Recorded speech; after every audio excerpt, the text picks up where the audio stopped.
Hello, তো আজ হচ্ছে 24শে ডিসেম্বর। আমরা আছি এখন তারাপীঠে মায়ের থানে। এখন আমরা যাব মন্দিরে। তো আমার আউটফিটটা দেখাবো। মোটামুটি আমরা সবাই রেডি, তো এখন বেরোবো। তো আমার আউটফিটটা দেখে নাও, তারপরে চলো। এটা হলো আজকে আমার আউটফিট। এটা আমি মেলা থেকে কিনেছি, মানে পৌষ মেলায় গেছিলাম শান্তিনিকেতন, ওখান থেকে কেনা। এর জন্য তোমাদের দেখিয়ে নিলাম। তর্কেশ হয় পরে নিয়েছি আগে। আচ্ছা, এবার আমরা চলছি এখন তারাপীঠে মায়ের মন্দিরে। এটা হচ্ছে মায়ের মন্দিরে ঢোকার এন্ট্রি গেট। আমি জানি না আরও কোনো এন্ট্রি গেট আছে নাকি না, বাট আমি এটা দিয়েই ঢুকেছিলাম। তো দেখতেই পাচ্ছ ঢোকার আশেপাশে এই যে দোকানপত্রগুলো, এখানে সব মায়ের জিনিসপত্র পাবে তুমি।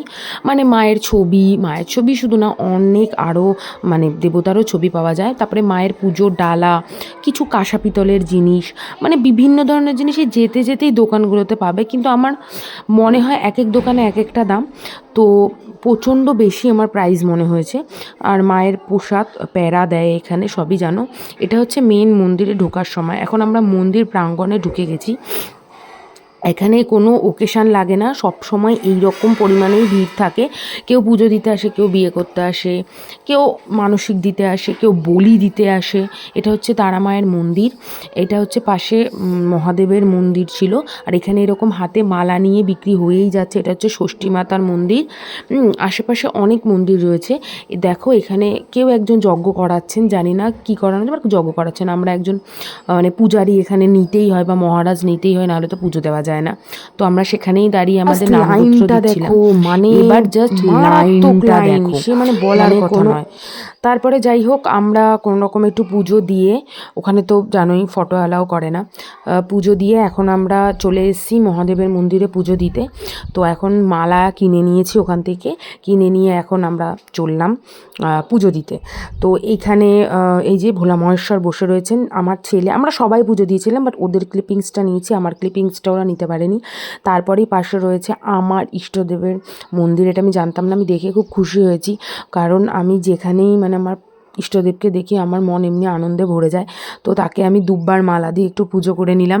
ঠিক আছে, আজ আমি বেঁচে আছি, বাট যেইটুকুনি যেখানে রয়েছি আমি মনে করি ওনার কৃপা ছাড়া আমি কিছুই নেই, মানে কোনো অংশে আমার কোনো অস্তিত্ব নেই।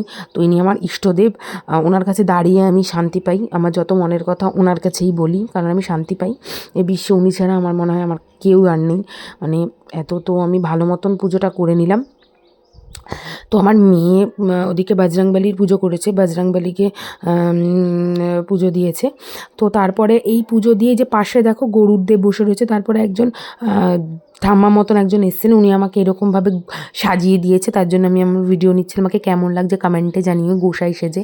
তারপরে এবার বেরিয়ে যাচ্ছি তারাপীঠের মহাশ্মশান দেখার জন্য। তো পাশে দেখো প্রচুরই কাঁসা পিতল, কিন্তু অত্যাধিক দাম। এখানে সব কীর্তন টীর্তন করার জন্য সবাই হয়তো মানে করেছে। তারপরে এই যে মহাদেবের কলকে, তারপরে রুদ্রাক্ষ, আমি জানি না রুদ্রাক্ষ কতটা আসল, তো ভয়ে নিইনি। তারপরে এই যে হচ্ছে তারাপীঠের মহাশ্মশান। এইখানে বলে কৌশিক অমাবস্যা, ফলারিন অমাবস্যা, মানে যে অমাবস্যার যে স্পেশাল তিথিগুলো, এখানে অঘরী তান্ত্রিকেরা এসে সাধনা করে। তো এই সত্যি কথা বলতে এই শ্মশানের ভেতরের এই জায়গাটা আমি ঢুকিনি, কারণ আমি না মানে খুব ভয় পাই এই জায়গাগুলো, সত্যি কথা বলতে। তো আমাদের সাথে আমাদের এক দাদা গেছিলো, ওই দাদাই ঢুকে পুরো ক্লিপিংসটা নিচে। দেখো এখানে একজন সাধু সেই মাথার খুলি টুলি নিয়ে বসে রয়েছে।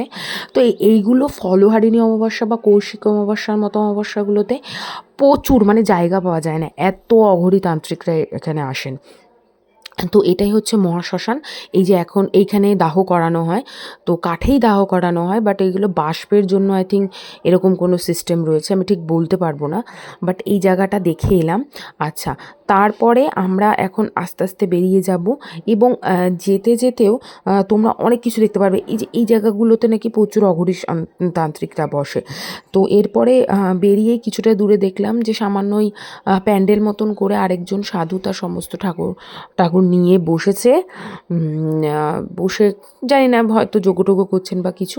আর এই জিনিসগুলো দেখার মতন, সেই কালা জাদু বা কি বলে না, সব নাকি এইখানের এইসব জিনিসগুলো লাগে। সেই সাপের খোলস টোলস আমাকে দোকানদার বললেন, আমি যখন জিজ্ঞাসা করলাম, তো জাস্ট আমি জেনে নিয়ে নিলাম যে আজকালকার দিনেও এখনও এইগুলো হয়। এই যে বলি, আমরা যখন গেছিলাম 3-4টে বলি হয়েছে, বাট আমার সাহস হয়নি দেখার, এবং আমি জিনিসগুলোকে একদম পছন্দও করি না, তাই আমি করিনি ভিডিও। আচ্ছা, এবার পুরো মায়ের মন্দির দেখে বেরোনোর পালা। এখন মন্দির থেকে কিছু কেনাকাটি করে আমরা বেরিয়ে যাচ্ছি। তারাপীঠ ছাড়ার সময় হয়ে গেছে, এখন আমরা অন্য ডেস্টিনেশনে যাব। নেক্সট ডেস্টিনেশন যেখানে যাবো সেখানে দেখা হবে।